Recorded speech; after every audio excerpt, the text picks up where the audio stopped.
தென் மாவட்டங்களில் வெளுத்து வாங்கும் கனமழை. நெல்லை மாவட்டம் ஊத்து பகுதியில் அதிக அளவாக 54 சென்டிமீட்டர் மழை பதிவு.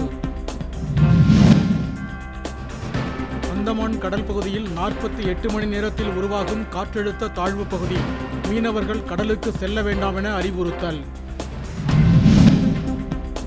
கிரீன் மேஜிக் பிரஸ் என்ற பெயரில் குறைந்த அளவு பாலை அதிக விலைக்கு ஆவின் நிறுவனம் விற்பனை செய்வதாக அன்புமணி குற்றச்சாட்டு.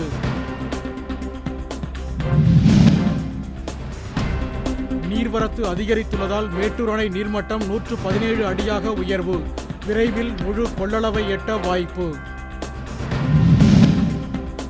செஞ்சல் புயல் நிவாரண நிதிக்காக அமைச்சர்கள் சார்பில் 1,30,00,000 ரூபாய் நிதி முதலமைச்சர் ஸ்டாலினிடம் வழங்கினார் துரைமுருகன்.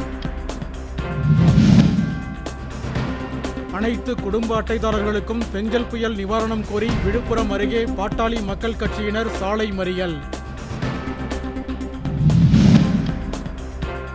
முல்லை பெரியாறு அணை பராமரிப்பு பணிக்காக தமிழக அதிகாரிகள் கட்டுமான பொருட்களை எடுத்துச் செல்ல கேரள அரசு அனுமதி.